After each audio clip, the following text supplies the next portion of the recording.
I have stood here for hours over the years, leaning in this way, in this spot. This is my approach. This is fucking it. When somebody passes that's interesting and I want to stop them or follow them and talk to them, this is where I would hang out. In the sun, wearing my hat. This is it. This is my truth right now.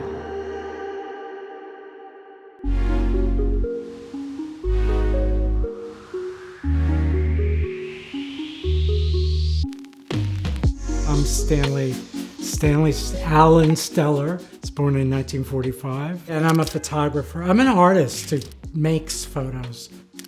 It's always been my goal, really, to see men as art. In this space, in this room that we're here right now, I have photographed pretty intimately thousands of men.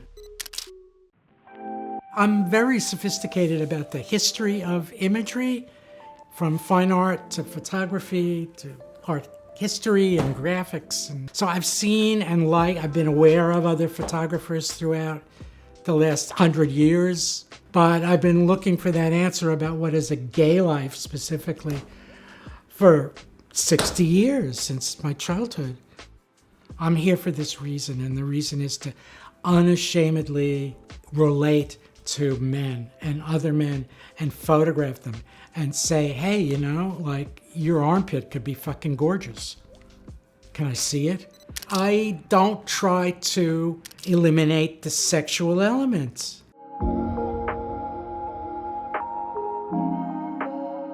I am so New York. I am such a product of New York City.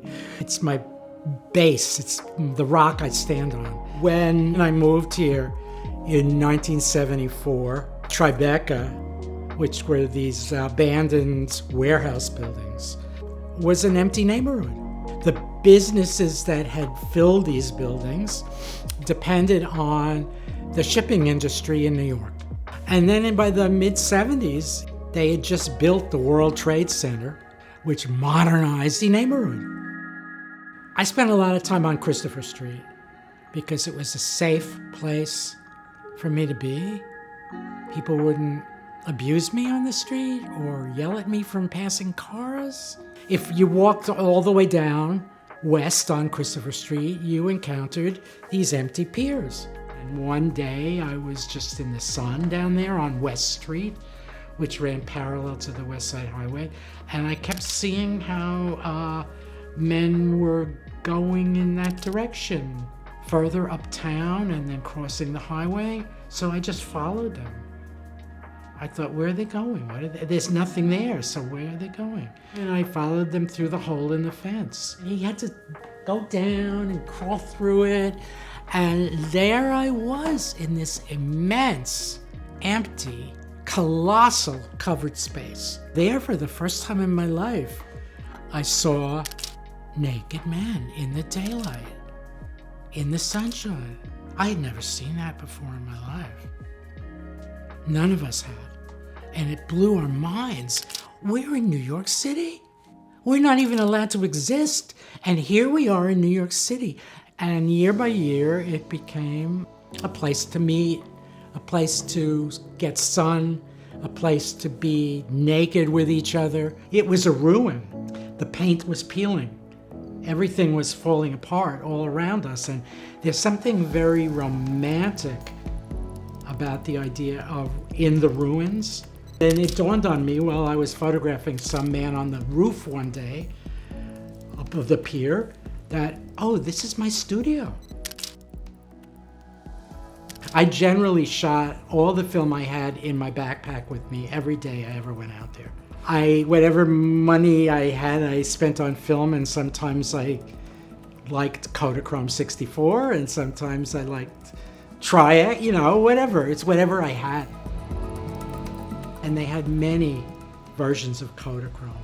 And I liked the one called Kodachrome 64, which meant it required the most light, and the colors were so drenched and strong and delicious that kind of seared into your brain, through your eyes. Photos are evocative, and they let you immerse yourself in the moment and the light and the color and the smell and the reality. That's what's magic about photographs. Each one of my photos is a personal experience for me, and it stays that way. And the experience is from playful to sexual to serene and sunny. It's all there.